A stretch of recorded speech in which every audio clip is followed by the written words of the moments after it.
कॉलेजला असताना मी म्हणजे जसं बोललो, मी खूप स्कॉलर होतो आणि आयुष्यात पहिल्यांदा फेल झालो. First year first sem electronics.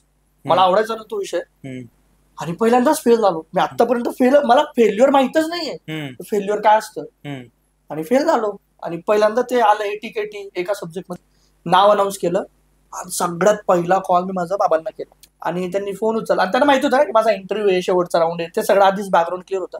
त्यांनी फोन उचलला आणि त्यांना एकच गोष्ट सांगितली की बाबा तुम्ही आज रिटायरमेंट घ्या, जॉब सोडा, तुमचा पोरगा कमवायला लागला. मी माझ्या वडिलांना कधीच रडताना बघितलं. किती सेम आहे. आणि ते जे ढासा रडले फोनवर, नातेवाईक लोकांना जर तुम्ही ऐकतायत ना, हे तुमच्यासाठी स्पेसिफिकली, घरच्यांना जर आहे त्यांनी ठरवलेलं की करतील तर ते करतील. उगाच तुम्ही स्थळ घेऊन जाऊन हा प्रेशर नका टाकू की हे माझ्याकडनं स्थळ आलंय तर त्याला. तर मी पिअर प्रेशर मध्ये काही स्थळांना भेट दिली की बाबा हे फलाना तिकडनं आलेलं आहे आणि त्यांच्याकडनं आलंय म्हणून तुला जाऊन बघावंच लागेल. लग्न करायचं आहे ना तर उगाच पिअर प्रेशर मध्ये येऊन लग्न नका करू. आपण तयार असू. तुम्ही mentally financially you should be stable.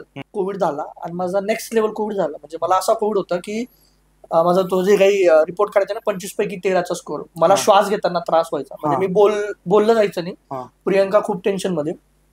पुण्यात आम्हाला हॉस्पिटल भेटत नव्हतं. पहिल्या दिवशी खूप सांत्वना, Prakash don't take any stress, do the work the way you want, तू झोप मध्ये, काही प्रश्न नाही, कोणाला तुला रिपोर्ट करायची गरज नाही, सांगायची गरज नाही की तू कुठे आहे काय.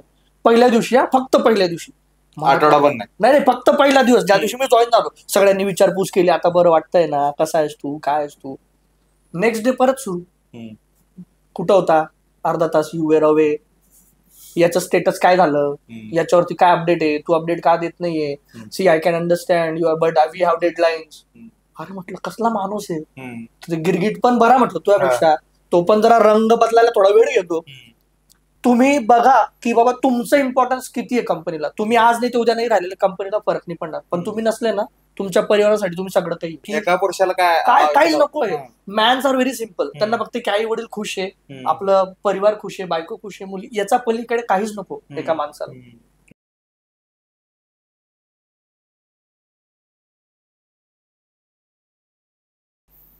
नमस्कार, आपल्या सगळ्यांचं स्वागत आहे सौरभ भोसले शो मध्ये. आणि आज जो पॉडकास्ट होतोय तो खूप भारी होतोय हे मी आधीच सांगतोय. आणि मला खूप दिवस झालं, म्हणजे जीवनदादा जेव्हा आमच्या इथे राहायचं, आम्ही जिथं पुण्यात राहायचो तेव्हापासून आमच्या गप्पा चालायचे की मला कधीतरी पॉडकास्ट करायचा आहे, आपण असं करू तसं करू. तेव्हा सांगितलेलं मला प्रकाश दादाला पॉडकास्ट शोवर बोलवायचं आणि आपल्याला करायचं. तेव्हा मी पॉडकास्ट शोचा पहिला एपिसोड पण गेला नव्हता. आणि जस्ट आम्ही आता सोशल मीडियावरती कनेक्ट झालो आणि जसं शूट शेड्यूल झालं तसं मी दादाला लगेच मेसेज केला की आपल्याला करायचं. आणि दादा तू एवढ्या शॉर्ट नोटीसवर आला त्याबद्दल खूप धन्यवाद. आणि त्याआधी आपण सगळ्यांनी खूप सारी डिमांड केली पोलमध्ये की हा विषय की शार्दूल आणि ओंकारजी ते घेतलेला, आता आम्हाला हा विषयावर ऐकायचा आहे. तर आजच्या शोचे गेस्ट तुम्ही ओळखलंच असेल की आजच्या शोचे गेस्ट आहेत प्रकाश महाजन दादा. आणि welcome to the show. Thank you बोलवल्याबद्दल खूप. येस, आणि मजा येणार आहे, खूप मजा येणार आहे. खूप विचार मिळते जुळते आहेत, आम्हाला दोघांना बोलायला खूप आवडतं. आणि आज जो विषय आम्ही घेतोय की आपल्या आयुष्यात ट्रान्झिशन येतात बरीच, मग त्यांना आपण कसं सामोरं गेलं पाहिजे किंवा आपण कसं गेलो यावरती आपण आज गप्पा मारणार आहे. तर दादा, एक तर मला आता सगळ्यात पहिल्यांदा हाच प्रश्न विचारायचा आहे की जेव्हा आता तू एक वडील पण आहेस, अर्नर पण आहेस, एक हजबंड पण आहेस, मुलगा पण आहेस, एवढ्या जबाबदाऱ्या पार पडतोय, मग जेव्हा मागे वळून बघतोस तेव्हा तुला शाळेतले किंवा कॉलेजचे दिवस वगैरे आठवतात का? शाळेतले दिवस आठवतात ना. म्हणजे अजून मला असं वाटतं ना, जो बेस बनतो ना, आणि मी बाय द वे असं वाटत असेल लोकांना आयटी मध्ये खूप चांगलं बोलतात, इंग्लिश मिडियम असेल, मी झेडपी शाळेत शिकलेलो आहे, ते पण 10वी पर्यंत. बाय द म्हणजे आहे मी धुळ्याचा, बट बाबांना जॉब सुरतला आहे. तर born and brought up in Surat, आणि सुरतमध्ये मराठी शाळा आहेत, म्हणजे मराठी क्राऊड एवढा आहे तिथं. उदनापूर एक एरिया आहे जो महाराष्ट्र आणि गुजरात, सुरतमध्ये त्या एरियात मॅक्सिमम लोक मराठी आहेत. म्हणजे तिथं अशी केस आहे की गुजराती लोक पण मराठी बोलतात. म्हणजे एवढा आपला क्राऊड आहे, तिथं मराठी शाळा आहे. माझं 1ली ते 10वी पर्यंत सरकारी शाळेत शिकलो मी. प्रॉपर खाकी चड्डी, पांढरा शर्ट, त्याच्यातच जायचो. वह्या, पुस्तकं, मिड डे मील, खिचडी भेटायची, सगळं त्याच्यातनं तर इथपर्यंतचा प्रवास आहे. आणि आय गेस मी तेव्हा ज्या काही गोष्टी शिकलोय, तेव्हाचे आमचे जे शिक्षक असतील, टीचर्स असतील, त्यांनी जे काही व्हॅल्यूज ऍड केल्यात, आय गेस त्याच्यामुळे आज असा बोललो की कुठेही टाकलं, कुठेही गेलो तरी जिंकून येणार किंवा काहीतरी शिकून येणार. सर्वाइव्ह तर करणार. हो बिलकुल बिलकुल. म्हणजे असं माघारी पडणारा व्यक्ती नाही. तर त्या गोष्टींमध्ये मला वाटतं भरपूर काही झालं, शिकलो. जेव्हा सरकारी शाळेत होतो ना, तर मी आधी खूप ऍव्हरेज स्टुडंट होतो. ठीक आहे, म्हणजे मला असं आवड होती अभ्यासाची वगैरे, पण त्याच्यासोबत एक्स्ट्रा करिक्युलर ऍक्टिव्हिटी. म्हणजे मी लहानपणापासून माझ्या डोक्यात एक गोष्ट फिक्स होती, अभ्यास गरजेचा आहे, त्याला काही वाद नाही, पण त्याच्यासोबत तुमच्यात काहीतरी स्किल्स असायला पाहिजे.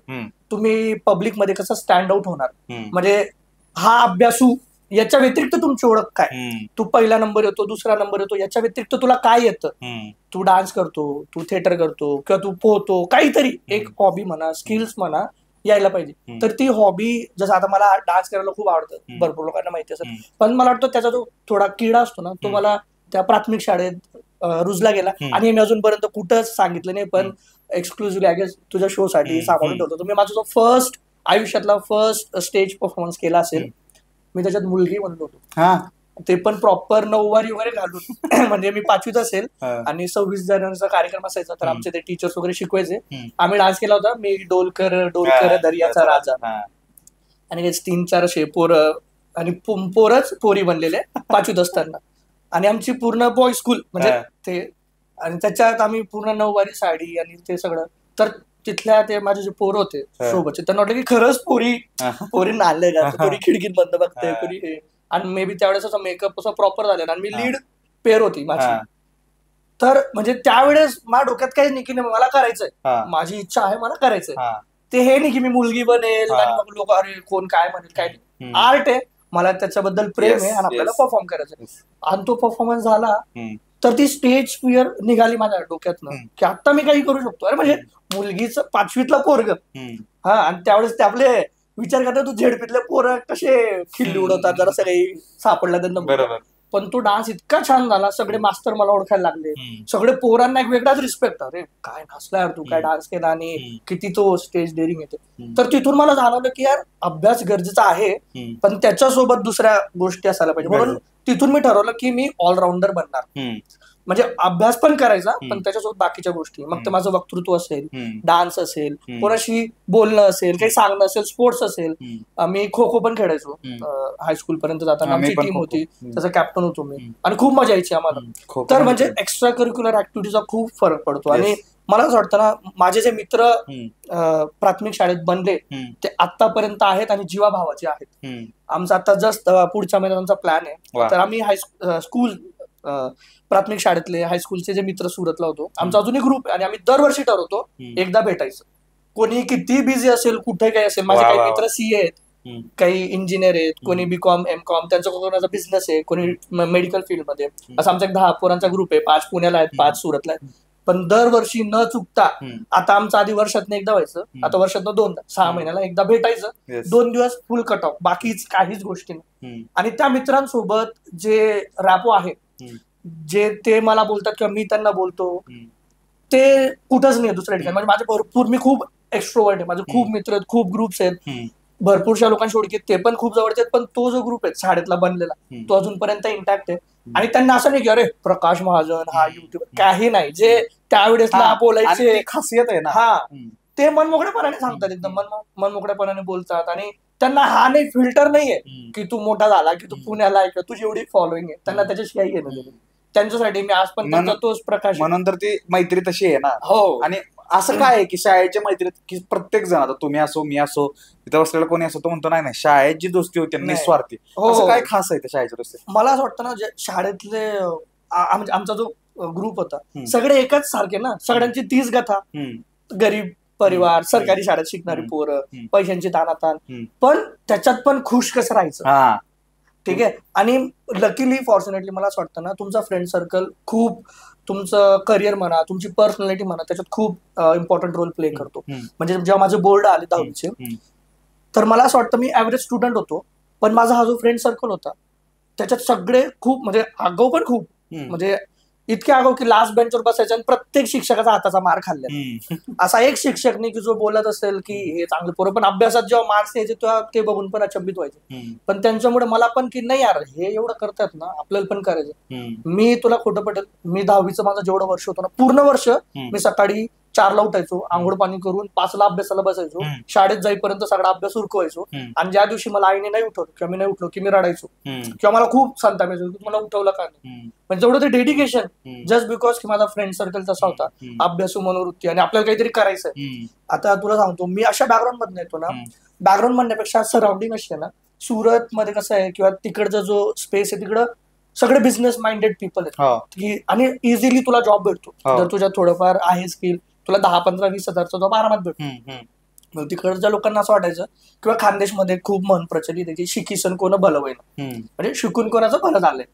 त्यांना असं वाटतं की आपल्याला काय जॉब कुठं पण भेटून जाणार आहे आणि त्या क्षणाला तू जॉबला लागला की 10,000 खूप मोठे वाटायचे. पण माझ्या डोक्यात होतं की आपल्याला हे रेट रॅस मध्ये पडायचं नाही, काहीतरी वेगळं करायचं.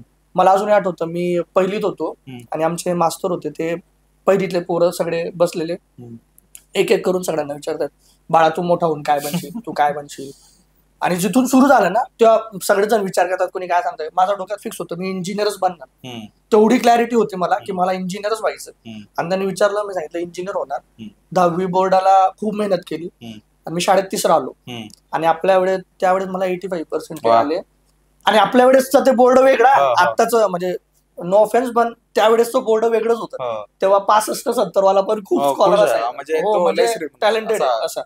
मग तेव्हा आलो आणि माझ्या घरात अशी आहे सिच्युएशन की आई 3री शिकली, बाबा 5वी शिकले. बाबा अजूनही 12 तास काम करतात, सकाळी 9ला जातात, रात्री 9ला येतात. प्रायव्हेट कंपनीमध्ये डाईंग पेंटिंग मध्ये येतात, साड्या वगैरे बनतात. तर मी एक ब्लॉग टाकला होता खूप आधी की माझ्या बाबांचं कंपनी कशी आहे.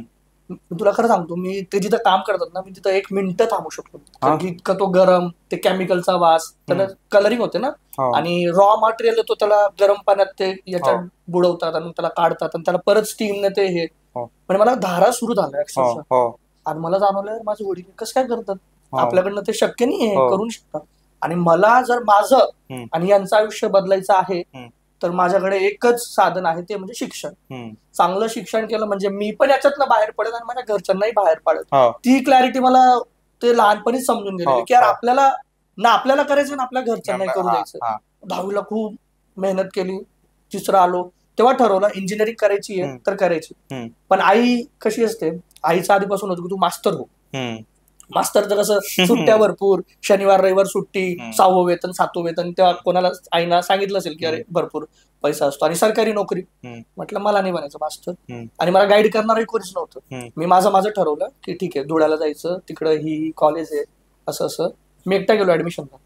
आम्ही 3 मित्र गेलेलो, त्या दोघांचे आई वडील आलेले सोबत, वडील माझं कोणीच नाही. मी त्यांच्यासोबत चला तुम्ही जातायत ना, मी एकटा गेलो. सगळे डॉक्युमेंट्स वगैरे सोबत घेतले, ऍडमिशन घेऊन टाकली, रूम घेतली तिथंच धुळ्याला. आणि तोपर्यंत मला काहीच नाही, मला काहीच जाणवलं नाही की आपण काही बाहेर गेलो, आई वडिलांपासून लांब गेलो. पण ऍडमिशन झाल्यानंतर राहायला लागलो. जेव्हा माझा पहिला वाढदिवस आला घरापासून लांब, आणि तेव्हा ते एसटीडी बूथ होते, फोन नाही, मोबाईल काय तर चलन नव्हतंच. आणि एसटीडी बूथ पण कसं मी मिस कॉल द्यायचो आणि बाबांना सांगितलं होतं की एक रिंग वाजून जर 3 मिस कॉल आले समजायचं की माझा आहे. मग तो कुठल्याही नंबरवर आला मग ते तिकडनं कॉल बॅक करायचे. मग वाढदिवसाच्या दिवशी मी ढसा रडलो कॉलवरच. मी इकडनं रडतो, आई तिकडनं रडते. पहिलाच वाढदिवस घरापासून. हा पहिलाच वाढदिवस घरापासून. आणि आई वडिलांचा आधीपासूनच म्हणजे त्यांचं असं होतं की तू नको जाऊ लांब, इथंच शिक, काय करायचं तुला थोडंफार नॉर्मल शिक आणि होईल ना. मास्टर बिस्टर झाला, बीएड केलं की होतं सगळं. कशाला उगाच एवढं हे करतो लांब जायचं. आणि परिस्थिती पण नव्हती तेव्हा एवढी. आणि आम्ही 3 भाऊ होतो, 2 लहान भावांचं शिक्षण. म्हटलं नाही मला हेच करायचं, तुम्ही मला थोडेफार पैसे द्या, जे काय असेल मी माझं ऍडजस्ट कर. आई रडते, मी पण रडतोय, तिकडनं बाबा जोरात ओरडले, असं कर तू त्याला परत बोलून घे, जाऊ दे त्याचं शिक्षण बिक्षण. मी पण इकडे थोडं सावरलं, म्हटलं जाऊ दे आता जास्त होतंय बस. मग मी तेव्हा एकदाच रडलो, त्याच्यानंतर काय बघा ना, बाप इमोशनल असला तरी सावरतो. त्यांना माहित असतं. मला वाटतं ना आईच्या प्रेमाबद्दल ना भरपूर बोलतात, पण बापाचं असं दाखवलं जातं की अरे विलन आहे किंवा कठोर आहे. माझ्या आयुष्यात मी सांगतो, मी जे काय आहे ऑब्व्हियसली आई वडिलांचं म्हणजे त्यांचं एवढं सपोर्ट प्रेम त्यांनी जे काही मला दिलं, म्हणजे त्यांचा जी लिमिट होती, त्यांची जी होती त्याच्या कॅपॅसिटीपेक्षा जास्तच दिलं त्यांनी. म्हणजे मी तर काही हे सांगूच शकत नाही की माझ्या आई बाबांनी माझ्यासाठी हे नाही केलं, त्यांच्या याच्या पलीकडेच त्यांनी प्रयत्न केले. पण बाबांचं असं होतं ना, खूप आपले म्हणजे सगळ्यांचेच बाबा असे असतील आधीचे की खूप लाड नाही, माझं काम आहे किंवा हा ठीक आहे करतायत तुम्ही करा, जास्त इंटरफेअर करणार आणि कशा गोष्टी. आईशी जेवढं जवळ असतो आपण तेवढा बाबांशी नसतो. मी 2री 3रीत असताना काय करायचो, बाबा गेले की शाळेतला दप्तर घेऊन निघायचं, पण मी एके ठिकाणी लपून जायचो. बाबांची गाडी जाताना दिसली की मामाच्या घरी जायचो. माझे मामा तिथं जवळ राहायचे. मामाच्या घरी टीव्ही बघायचो जोपर्यंत शाळा पूर्ण होत नाही. टाइम झाला, अच्छा 12 वाजले ना की घरी येऊन जायचो. मामा विचारायचं, असं एक आठवडा केला की अरे काय चाललंय तुझं, तू येतो चालला जातो घरी. मी म्हटलं आमच्या शाळेला सुट्टी आहे, मास्तर येत नाही, सोडून देतात. मग एके दिवशी मामाने पण जरा हुशारी केली. बाबा घरीच थांबले होते. मामा की गेले बाबा तू चल घरी, आपण जाऊ घरी. घरी घेऊन गेले. बाबा होते घरीच. बाबांनी बघितलं की असा कार्यक्रम सुरू आहे एक आठवड्यापासून. मला असं झोडला असेल, जबरदस्त झोडला. हात बांधले, पाय बांधले, आणि ती दोरी झाली ना, ती दोरी घेतली आणि हा दरवाजा असतो याला टांगून दिली. आईला पण सांगितलं, आजीला पण सांगितलं याला हात लावायचा नाही, जर याला उतरवलं मी अजून मारेल याला. शाळा कसा जात नाही हा, मी इकडं मरमर 12 तास मरतोय एवढ्या उन्हात याच्यात, आणि हा शाळा बुडवतोय. म्हणजे मी इतका रडलो, म्हणजे अक्षरशः मी आजारी पडलो त्याच्यानंतर. आणि बाबा चालले गेले कामाला. आई मला म्हणते की जाऊ दे, आज नको जाऊ, तू उद्यापासून जा शाळेला, आणि आता शाळा नको बुडू. मी म्हटलं नाही, दप्तरान मी आत्ताच जाईल. तसा जा, मी रडतोय. मला बाबांनी ते म्हटलं आत्ता मी शाळा बुडवणार नाही. तो दिवस आहे आणि आजचा दिवस आहे, मी माझ्या बाबांचा हाताचा एक म्हणजे काहीच कधीच ते मला बोलले नाही, आणि त्यांचा एक फटका पण पडला नाही. पण तो जो पहिला फटका पडला त्याने माझं पूर्ण आयुष्य घडवलं. कारण की त्याच्यानंतर मला शिक्षणाची किंमत समजली की माझे आई वडील शिकलेले नाहीयेत, पण त्यांना जाणीव आहे शिक्षणाची. म्हणजे बाबांनी हे त्यांचा हेतू हा नव्हता की हा याला मी मारेल मग याला हे होईल, नाही, तुला शिक्षणाचं इम्पॉर्टन्स मला त्या दिवशी जास्त जाणवलं की माझ्यापेक्षा त्यांना जास्त कळकळ आहे माझ्या शिक्षणासाठी. आणि जर त्यांनी त्या दिवशी ते तसं केलं नसतं आणि मला ते जाणवलं नसतं तर मे बी मी त्याच्यानंतर शाळेत किंवा सांगितलं नसतं की मी तुझ्या शिक्षणासाठी एवढं मर करतोय. मग तिथून जो मला अभ्यासासाठी जे फोकस झालो मी की नाही बाबा आता आपल्याला फोडायचं. मग मी हायस्कूल कॉलेजला मग ते करत गेलो. आणि मला असं वाटतं ना, जर तुमची नीतिमत्ता चांगली असेल ना, तुमचं ध्येय क्लिअर असेल, तुम्ही प्रामाणिक एफर्ट्स करत असाल ना, गोष्टी ऑटोमॅटिक होतात. तुम्हाला तशी माणसं भेटत जातात किंवा भगवंत मार्ग दाखवतो आणि होतं हळूहळू. मग शाळेतले मास्तर कसे होते? काही खूप चांगले होते, काही अजूनही कॉन्टॅक्ट मध्ये. आता तू हा विषय काढला ना, त्याच्यावर आता खूप चांगलं मला एक टॉपिक आठवला. तर आता सगळ्यांना माहितीये बऱ्यापैकी आपलं ब्लॉग्स वगैरे सगळे युट्यूबला इंस्टाग्राम मुळे ओळखतात. तर माझी हायस्कूलची आमची एक मॅडम मॅथ्सच्या टीचर आहेत, कदम मॅडम म्हणून. तर त्यांनी माझ्या व्हिडिओला कमेंट केली खूप भली मोठी की अरे प्रकाश, मी तुझे ब्लॉग्स बघते, खूप चांगलं वाटते की आपल्या शाळेचा विद्यार्थी इतका मोठा होतोय आणि तुम्ही असे करायचे, हे करायचे, ते करायचे. आणि मला खूप प्राऊड फील होतं. मी प्रत्येक याला जाते तर तुझं नाव सांगते की हा आपल्या शाळेतला विद्यार्थी आहे, पुण्याला जाऊन आता इंजिनियर झालाय किंवा असं इतकं सगळं करतोय. तर ते म्हटले मला की तू जेव्हा पण सुरतला आला शाळेला नक्की भेट द्या, मला तुला भेटायला खूप आवडेल. आणि ती कमेंट वाचून मला इतकं भारावलं, इतकं भारी वाटलं ना. म्हणजे आता मला विचार करा, 10वी म्हणजे मला आता किती 15-20 वर्ष झालं असतील सोडून, पण तरी त्या मॅडमांना मी आठवतो आणि त्यांना ते लक्षात आहे. तर ते खूप हे वाटलं. काही शिक्षक असे आहेत ना शाळेतले की असं वाटतं की काल त्यांच्या वर्गात बसले. म्हणजे काय शिक्षक, आता माझं सांगतो, माझ्या शाळेत असे होते ना की असे ते अजून जरी चालत आले ना तरी मी रस्ता बदलतो की एवढं भीती वाटायची. पण ते आता म्हणतात की अरे संपलं झालं. आणि मी कुठलाही माझा शो मध्ये ना, मी शाळेचं नाव काढतो, सुरुवात शाळेनंच काढतो. कारण की ते जे होतं ना ते निस्वार्थी होतं रे. म्हणजे तेव्हाचे शिक्षक पण असे होते ना की मारतोय तुझ्या भल्यासाठी. असं नाही की तू शाळेचं नाव खराब करतोय किंवा काय, ते वेगळंच होतं. आणि तू मॅमचं जसं बोललास ना की कमेंट करतात किंवा हेच जिंकल्यासारखं असतं ना की इतक्या वर्षानंतर कुठल्याही शिक्षकाला अपेक्षा काय असते की 10-12 वर्षांनी तो विद्यार्थी माघारी यावा आणि सांगावं की मॅम मी हे करतोय. त्यांना तर ते इंटरनेटवर दिसलं. आता मित्रांबद्दल बोललो, आई वडिलांबद्दल बोललो आणि शिक्षकांबद्दल पण बोललो. आता शाळा हा गोड पिरियड असतो आयुष्यात.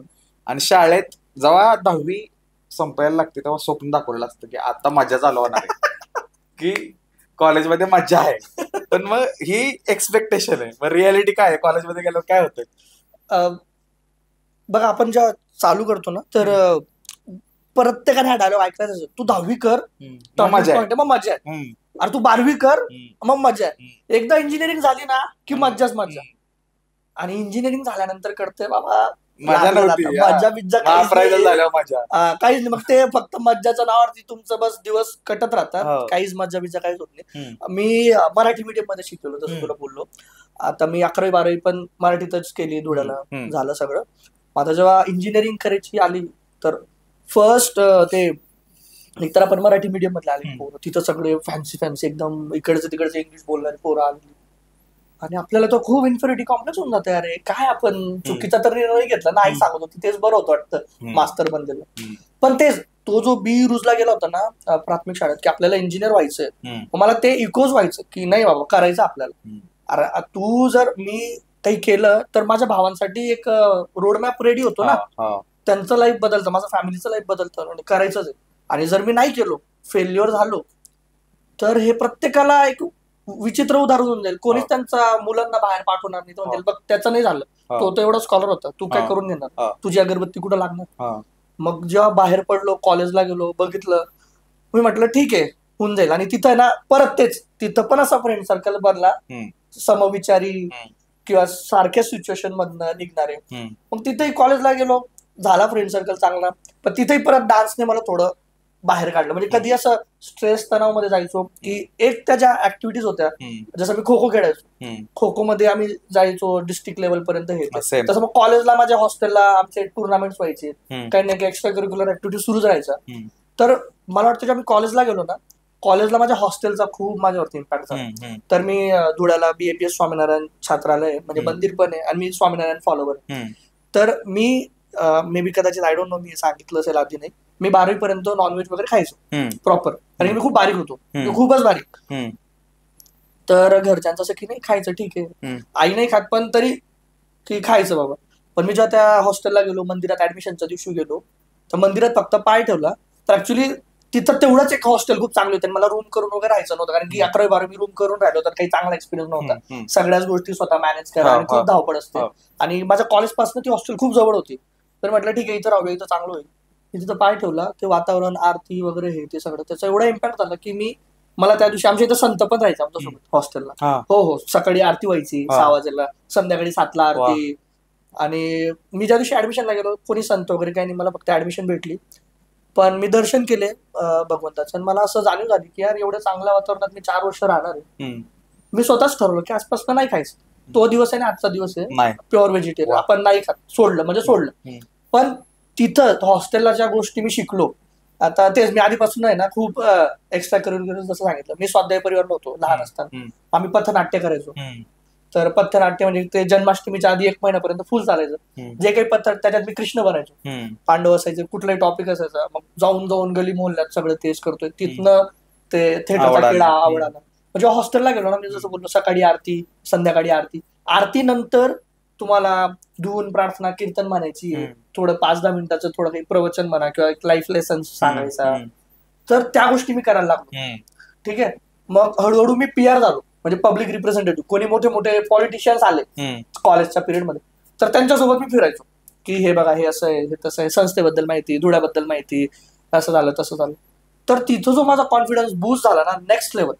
आणि आमची रविवारी रवी सभा व्हायची. रवी सभा म्हणजे धुळ्यातले जितके पण हरिभक्त ते सगळे जमा व्हायचे आणि एक दिवस तिथं ते तसं हे करायचं. मग ते सूत्रसंचालन करायचं आपण एवढ्या सगळ्या लोकांसमोर. तर तिथल्या ज्या व्हॅल्यूज ऍड झाल्या ऍक्च्युली, तर मला वाटतं त्याच्याने मी खूप शिकलो. कॉलेजला असताना मी म्हणजे जसं बोललो, मी खूप स्कॉलर होतो आणि आयुष्यात पहिल्यांदा फेल झालो. First year first sem electronics, मला आवडायचा ना तो विषय, फेल झालो आणि मी इतका रडलो. म्हणजे तू विचार कर, एक असा मुलगा जो 10वीला थर्ड आलाय, 12वीला मला खूप चांगले पर्सेंटेज होते, मला मेरिट मध्ये कॉलेज वगैरे भेटलं, डोनेशन नाही काही नाही, आणि आपलं सगळं मेरिट मध्ये आलं, आणि पहिल्यांदाच फेल झालो. मी आतापर्यंत मला फेल्युअर माहितच नाहीये, फेल्युअर काय असतं, आणि फेल झालो. आणि पहिल्यांदा ते आलं 80 एका सब्जेक्ट मध्ये फेल. खूप, आणि घरच्यांना तर त्या बिचाऱ्यांना काही एवढं आयडिया नव्हती की बेटा तू होशील सगळं व्यवस्थित.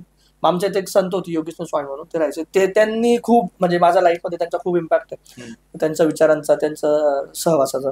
मी त्यांच्याकडे गेलो आणि रडायला लागलो. म्हटलं स्वामी असं असं झालं. मी म्हटलं फेल झालो. ते म्हणे काय झालं. म्हटलं मला 40ला पासिंग असते, मला 37च मार्क आले. म्हटलं मला जर अजून 3 मार्क देऊन दिले असते, नाही सॉरी 37 नाही 27 आले, 40ला पासिंग असते, जर मला 3 मार्क आले असते तर 10 मार्क युनिव्हर्सिटी ग्रेस देते, तर मी पास झालो असतो. मग त्यांनी मला त्या दिवशी एक गोष्ट सांगितली की प्रकाश बघ म्हणे, आयुष्यात जे होतं ते चांगल्यासाठी होतं. मला असं तेव्हा थोडा राग आला, कारण मी तर फेल झालोय आणि तुम्ही काय सांगताय की जे होतं ते चांगल्यासाठी होतं. मग त्यांनी तेव्हा मला एक गोष्ट सांगितली, मी थोडक्यात सांगतो की एक राजा आणि त्याचा हे असतो सेनापती, ते जंगलात सोबत जातात नेहमी, चांगले राहतात. तर एके दिवशी राजाचा खिडकीत बोर्ड अडकून बोर्ड कापला जातो आणि सेनापतीला तो सांगतो. सेनापती म्हणतो जे झालं ते चांगलं झालं. राजाला राग येतो, त्याला भर सभेत बेइज्जत करतो आणि काय मूर्ख माणूस येतो नसन तसं त्याला हाकलून देतो की जा इकडनं. मला इकडं राजाचा बोर्ड कापला गेला आणि तो म्हणतो जे झालं ते चांगलं झालं. तो निघताना पण म्हणतो ठीक आहे महाराज, जशी तुमची इच्छा, जे झालं ते चांगलं झालं असं मी मानून निघून जातो. तो चालला जातो, पण राजा नंतर काही दिवसांनी एकटा चालला जातो शिकारीला. तो नेहमी सेनापतीला घेऊन जायचा, एकटा जातो आणि एकटा जात जात एक आदिवासी कबिल्यात चालला जातो. तिथं त्याला धरून घेतात आणि त्यांची नरबडीची प्रथा असते. तर राजाला नरबडी चालवणार बाबा, आमच्या देवाला खुश करू असं त्याला पूर्ण पॅक बिक करून घेतात. तो त्याच्या शेवटचं जे काय असेल देवासमोर मागायला लागतो. त्याला आता बस बली चढवणारच, तेव्हा कबिल्यातला एखादा खूप वयस्कर व्यक्ती येतो, त्याला बघतो पूर्ण. तो म्हणतो की हा चालणार नाही आपल्याला. तो म्हणे की का, की याचं शरीर खंडित आहे, आपल्याला अखंड असं शरीराचा आपल्याला भोग किंवा बली द्यावी लागेल, तेव्हाच ती देवी प्रसन्न होईल. आणि त्याला सोडून देतात, त्याचा सुटका होतो. तो खूप खुश होता आणि परत जाऊन त्याला आठवतं की अरे सेनापती बोलला होता जे होतं ते चांगल्यासाठी होतं. तो त्याला परत बोलवतो भर सभेत की अरे तू खरंच बोलला होता की जे होतं ते चांगल्यासाठी होतं आणि मी माझा जीव वाचला त्या दिवशी. पण म्हणे मी तुझ्यासोबत किती वाईट केलं, मी तुला वाईट बोललो, तुला नोकरीतनं काढून दिलं, भर सभेत तुझा अपमान केला, तर तुझ्यासोबत कसं चांगलं झालं मला काही कळलं नाही म्हणे आजपर्यंत. मग तर सेनापतीने उत्तर दिला, महाराज तुम्ही सोबत, मी तुमच्या सोबत होतं, तुम्ही वाचले असते पण माझी बळी चढली असते ना, मी तर गेलो असतो. म्हणून जे होतं ते चांगल्यासाठी होतं. त्यांनी मला एवढंच सांगितलं की हे झालंय ना, याचा मागे पण काहीतरी चांगलंच लिहिलं असेल. मग मी त्या दिवसापासून डोक्यात गाठ मारून घेतली की जे होतं ते चांगल्यासाठी होतं. खूप मेहनत केली. ज्या विषयामध्ये मला 27 मार्क होते सेकंड सेमिस्टरला, त्या विषयात मला 72 मार्क आले. 27चे उलटे करून दिले, 27चे 72. आणि त्याच्यामुळे जिथं मला फक्त फर्स्ट क्लास आला असता, तिथं मला आलं फर्स्ट क्लास विथ डिस्टिंक्शन. आणि ती गोष्ट मला लास्ट इयरला कामात आली, कारण की जेव्हा माझे ऍव्हरेज आउट झाले, तर कंपनीज येतात तर तुम्हाला ऍव्हरेज 60% अबो लागतात फर्स्ट क्लासचं. तर ते फर्स्ट इयरला आलेले डिस्टिंक्शनचे मार्कमुळे माझी ओव्हरऑल एव्हरेज 65च्या वरती गेली, कारण की सेकंड थर्ड इयरला तेवढे जास्त नव्हते आले मला. तर तो तिथं झालेला तो किस्सा किंवा ते फेल्युअर माझ्या पुढच्या यशासाठी एक पायरी बनून कामात आली. पण त्याच्यानंतर माझ्या आयुष्यात कुठलेही डाऊनफॉल आला ना, मी नेहमी भगवंताकडे बघतो आणि सांगतो की यार जे होतं म्हणजे काहीतरी चांगलं लिहिलं असेल, माझ्या प्लॅनच्या हिशोबाने नाही झालंय ना, म्हणजे देवाचा प्लॅन नक्की याच्यापेक्षा काहीतरी चांगला आहे. आणि ती जी शिकवण कॉलेज डेज मध्ये हॉस्टेलमुळे किंवा ज्या गोष्टी घडत गेल्या, तर त्याच्यानं खूप मला माझं वाटतं की माझं लाईफ चेंजिंग जे असतात ना इव्हेंट्स, तसातला तो एक होता. तर आतापर्यंत आपण कॉलेजपर्यंत आलो आणि मला सदा असं रमल्यासारखं होतंय नाही का प्रत्येक गोष्टीमध्ये, कारण फ्लॅशबॅक्स येतात. आणि मी नेहमी शोज मध्ये हे सांगत असतो, आज तू जेव्हा स्वतः हे सगळं सांगतोय ना, तर मला आठवण होते की मी स्टेजवर नसतानाच मला आठवण होत असते या सगळ्या गोष्टींची. तर एक गोष्ट मला अजून विचारायची की कॉलेज संपलं, मग प्लेसमेंट कसं झालं, आणि पहिला जॉब कोणता होता, आणि काय एक्सपेक्टेशन होतं की ते. मला तर असं होतं ना की मला माझ्या लग्नाबद्दल जेवढे एक्साइटमेंट होते ना, तेवढ्याच लेवलची एक्साइटमेंट माझ्या जॉब बद्दल होती. म्हणजे मी एक थोडा किस्सा सांगतो की मी जेव्हा TCS माझी पहिली कंपनी होती आणि माझं अलोकेशन झालं एक ऑस्ट्रेलियन क्लायंटला, तर त्या बॉसनं मला काय सांगितलं, तुला अजून कॅब अलोकेट होत नाहीये, त्यामुळे तू पहिले 3 दिवस निवांत ये. बॉस एक नंबर होता, तू निवांत ये. आमचं इन टाइम काय होतं 5:45. पण माझं काय होतं, पप्पा मला म्हणलेलं टाटा चांगली कंपनी, इम्प्रेशन पाडायचं, आपल्याला आयुष्य तिथं काढायचं. म्हणलं ओके काय करू, पप्पा म्हणले अर्धा तास आधी जा. म्हणलं पण त्यांनी सांगितलं कॅब नाही, पैसे वाया घालवू नको तू, तुला कंपनी कॅब 3 दिवसानंतर देईल, तेव्हा तू ये ना. हा आता 9:30 आलं तर चालतंय बसणं. म्हणलं नाही, मी सकाळी उठलो 5:30, म्हणजे आवरलं सगळं 5:30ला, आणि वारजेला राहिलो होतो. मग वारजेपासून फेज 3 उबर केली. आता तेव्हा जो पगार होता मला, तेव्हा मी येऊन जाऊन उबर केली तेवढी. मी हिशोब बांधल्यावर मला कळलं अरे पहिल्या 3 दिवसात माझं इम्प्रेशन तुला पडलंच नाही, कारण माझ्याकडून एक्सपेक्टेशनच नव्हतं मी वेळेत यावं. मग कधी कधी आपण हे इम्प्रेस करायला जातो, किंवा नवीन कपडे घेतले, एकही शर्ट रिपीट नाही केला, नंतर कळतं अरे हे कॉम्पिटिशन आहे माझं, हे कुठे इम्प्रेस होणार. तर मग पहिला जॉब जेव्हा लागला कॅम्पस मधून, जेव्हा जॉईन केलं, काय होतं, कसं झालं? मला वाटतं ना, पहिला जॉब जो असतो ना, ते तुमचं जे काही वर्षभरापासून स्ट्रगल जे काही तुम्ही ऐकलेलं असतं ना, त्याला असं एक तो म्हणतो ना झेंडा लावला बाबा, किंवा व्हॅलिडेशन भेटणं की मी स्ट्रगल करून झालं बाबा, देव पावलासारखं असतं ते. तर माझं जॉब मिळण्याची स्टोरी पण खूपच हे, माझं कॅम्पस प्लेसमेंट झालं आणि टीसीएस माझं पण पहिली कंपनी टीसीएसच होती. आणि पहिल्या कंपनीचा जो कंपनी बद्दल म्हणा जे प्रेम असतं ना, ते म्हणजे तुम्ही नंतर गुगलला चालले, मायक्रोसॉफ्टला चालले, पण ते पहिली कंपनीच राहते.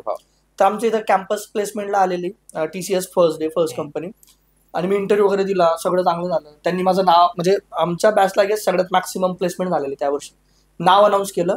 आणि सगळ्यात पहिला कॉल मी माझ्या बाबांना केला. बाबा अजूनही आज डेट पर्यंत ते 12 तास, सकाळी 9 ते रात्री 9 अजूनही जॉब करतायत. पण त्या दिवशी मी पहिला जसं झालं त्यांना कॉल केला आणि त्यांनी फोन उचलला. आणि त्यांना माहिती होतं की माझा इंटरव्ह्यू आहे, शेवटचा राऊंड आहे, ते सगळं आधीच बॅकग्राऊंड क्लिअर होता. त्यांनी फोन उचलला आणि त्यांना एकच गोष्ट सांगितली की बाबा तुम्ही आज रिटायरमेंट घ्या, जॉब सोडा, तुमचा पोरगा कमवायला लागला. मी माझ्या वडिलांना कधीच रडताना बघितलं. किती सेम आहे. आणि ते जे ढासा रडले फोनवर, मला असं वाटतं ना, मी म्हणजे दुसरं काही किती करून देईल, पण तो जो क्षण होता ना, तो मला जग जिंकल्यासारखा वाटला की बास, याच्या शिवाय दुसरं सुख काहीच नाही. की आपल्या वडिलांना सांगणं की आता मी जबाबदारी घेतो, तुम्ही आराम करा, तुम्ही फक्त बघा आता की तुमचा मुलगा काय करू शकतो. ते इतके इमोशनल झाले, एवढे रडले, म्हणजे ते काही बोललेच नाही. 5 मिनिटं फक्त रडतच होते, फक्त माझे ते शब्द ऐकून. आणि मला तेव्हा असं वाटलं ना की सार्थक झालं सगळं. जे मी विचार केलं होतं पहिलीतल्या पोरग्याने, जे इंजिनियर होईल, पण इंजिनियर होऊन जॉब मिळवणं तुमच्या स्किल्स वरती, आणि त्याच्यानंतर आपल्या वडिलांना ते प्राऊड फिलिंग देणं की केलं बाबा याने. नाही, आणि ही सेम आहे. मला अजून आठवतं की डीजी कॉलेज, रात्रीचे 9:30 वाजले, तर रात्री 9:30 पर्यंत कॅम्पस चाललाय. माझ्या वडिलांना हे डाऊट होतं की रात्री 9:30 पर्यंत कुठला चालतो इंटरव्ह्यू आमच्या इथे. आणि मी कॉल केला आणि त्यांना रडायला आलं, ते रडले आणि त्यांनी मम्मीकडे कॉल केला. आणि मग मला सेम स्टोरी हे की मी पहिला कॉल पप्पांनाच केला, कारण की त्याआधी मी खूप त्रास दिला वडिलांना, बांधणं मारामाऱ्या. आणि ते फक्त मला म्हणले की तू जोपर्यंत आयुष्यात काय करत नाही तोपर्यंत मला हात लावायचा नाही. मी एकदा गाडीवर बसताना त्यांच्या खांद्याला हात लावलेला, म्हणले नाही तू मागं सर. तर मी खूप त्रास दिला. आणि मग मी पप्पांना घरी गेल्यावर म्हटलं की आता मी तुम्हाला हात लावू शकतो का, आणि मी मिठी मारली तेव्हा. तर तो पहिला जॉब, म्हणजे काही लोकांसाठी आहे ना, जॉब ही एक स्ट्रेसमुळे तिरस्काराची बाजू होते, पण तुम्ही नीट बघाल ना तर त्या दिवशी तुम्ही घरी कॉल करता तेव्हा किती आनंद असतो. म्हणजे पहिला इन्कम जो घरी येतो, तो मोठा मुलगा असो छोटा मुलगा असो, त्या इन्कमची व्हॅल्यू काय आहे ते नंतर करत. मग पहिली कंपनी जॉईन केली, मग तिकडून इकडे आला, काय शिफ्ट होता, काय गोष्टी बदलल्या. तो खूप मोठा शिफ्ट होता ऍक्च्युली. कारण की सुरत, मराठी मीडियम मधनं शिकणं, धुळ्याला राहणं, कॉलेज, आणि डायरेक्ट बॅक टू इकडे पुणे. मी जेव्हा ट्रेनिंगलाच होतो, ट्रेनिंग आमची होती गांधीनगरला 3 महिने, तिकडंच जेव्हा बघितलं की म्हणजे आपण एक सगळं या बॅकग्राऊंड मधून आलेलं, मी तिथं बघतो माझ्यासोबत जे अजून दुसरे ट्रेनिंग वेगवेगळ्या शहरांमधनं, ते काय म्हणतात ग्रेड A कॉलेज, भारी कॉलेज आले. अरे ते इंग्लिश, त्यांचा ऍक्सेंट मला त्यांचा समजत नाही, म्हणजे क्लायंट बेंडचा तो नंतरचा विषय. पोरं जे इंग्लिश बोलतात ते मला बाउन्सर जातात, आणि मी इंटरव्ह्यू क्रॅक केलेला पोरगा आहे, चांगला म्हणजे पर्सेंटेज वगैरे सगळं, पण मला तिथं परत त्यांची ड्रेसिंग स्टाईल हे ते. आपण पहिला पगार आला की माझं होतं की मी घरच्यांना दिले, त्या पोरांनी पहिला पगार आले चालले फिरायला किंवा हे करतायत ते करतात. तिकडे जाऊन मला वाटतं की यार हे काय, आपण कुठे आहे, पोरं कुठे आहे. तिथून मग नंतर पुण्याला जेव्हा आलो, पुण्याला बघितलं तर पुण्याचं नाव तर खूप ऐकून होतं आधीपासून, आणि पुण्याला जायची पण इच्छा खूप होती, पण वेळ तसा काही योग झाला नाही. आणि इकडे आलो, कंपनीला गेलो पहिल्या दिवशी वगैरे ऍज अ ट्रेनी. ते मला वाटलं की ठीक आहे, चांगलं आहे सगळं व्यवस्थित आहे, पण आपल्याला लेव्हलअप करावं लागेल, किंवा लेव्हलअप जरी नाही केलं तरी ऍटलिस्ट असं बनून जा की याच्यात सर्व्हाइव्ह करून जाणार. मला अजून आठवतं की पहिले आपल्याला ना प्रोजेक्ट वगैरे भेटत नाही, तुम्ही काही दिवस बेंचवर राहतात, तर जो बेंचवाला जो पिरियड होता ना सगळ्यात घातक. कारण की तुमची सगळा बॅच सोबत आलेला असतो, सगळे सोबत बसतात, आणि त्याच्यात विशेष टेन्शन केव्हा येतं जेव्हा एकेकाला प्रोजेक्ट भेटत जातात. एकेकाला भेटत जातात, मग तो म्हणतो अरे मला डेव्हलपमेंट भेटला, मला हा भेटला, आणि तुमचं काहीच होत नाही. मी 3 महिने पहिले तेच प्रोजेक्टचीच वाट बघतोय. माझे रूममेट होते, त्यांना सगळ्यांना भेटला, मला टेन्शन खरं आपलं काही व्हायचं का नाही. आणि असं कंपनीची पॉलिसी असते की तुम्ही एका सर्टन लिमिट पर्यंत त्याच्यानंतर काढतात.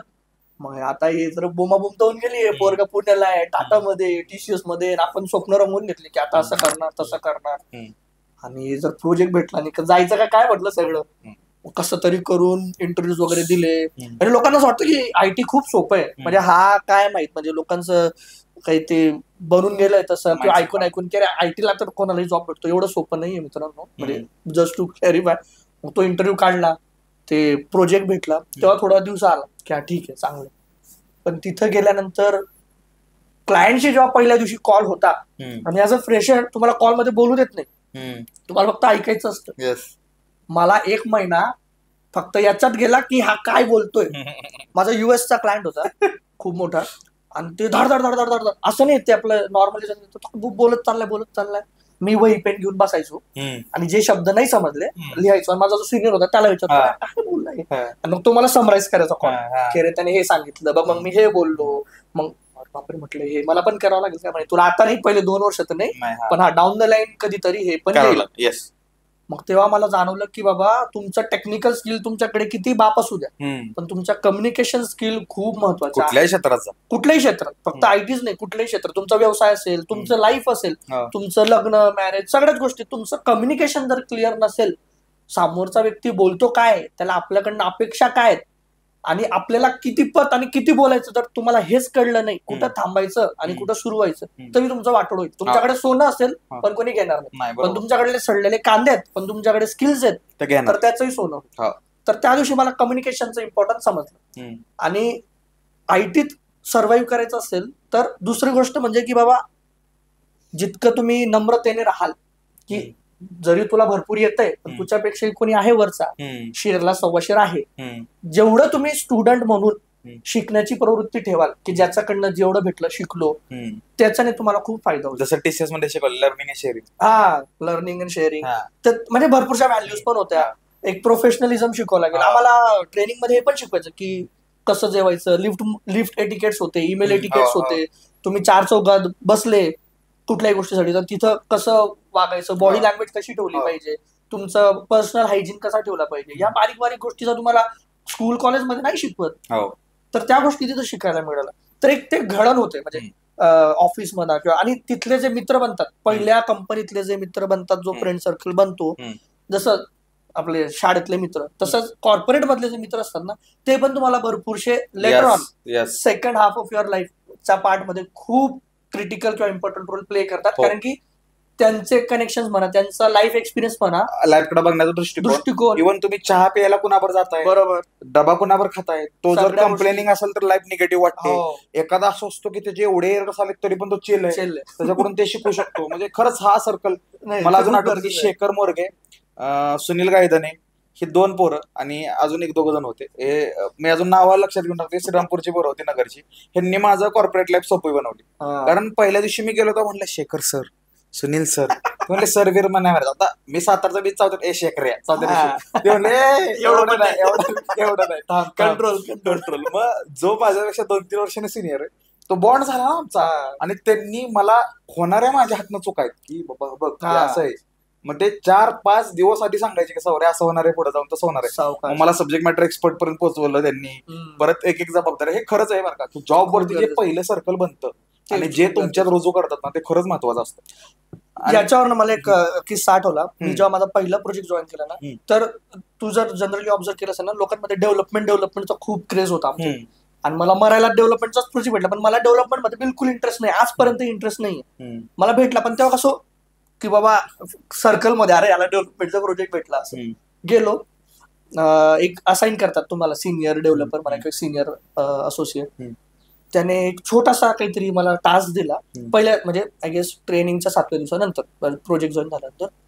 आणि तो खूप स्कॉलर होता, म्हणजे तो असं समजून घ्या की एकदम नेक्स्ट लेवल त्याला आयडिया असायचा. त्याने मला एक छोटासा टास्क दिला की हे कर कम्प्लीट, आणि मी त्याला पूर्ण दिवस घालवला. आणि त्याच्यानंतर पण ते नाही चाललं. आणि त्याला दाखवायला गेलो, त्याने माझी लायकी काढली. अरे हा काय लिहिलंय तू, हा काय कोड आहे, कुठलं आहे तुझं इंजिनिअरिंग, काय कशात केलंय. त्याला वाटलं की मी मेकॅनिकल सिव्हिल बिल. त्यांनी म्हणलं कॉम्प्युटर. अरे तू कॉम्प्युटरचा असून तुला हे नाही येत का, वाटतं का तुला थोडंफार, हे तर किती बेसिक आहे, हा तर 12वीचा पोरगा लिहिला असं. अरे मी रडलो डायरेक्ट. म्हटलं अरे एवढी लायकी कोणी काढली नाही आपली कधी. डायरेक्ट गेलो मॅनेजरकडे, म्हटलं मी प्रोजेक्ट मध्ये काम करणार नाही.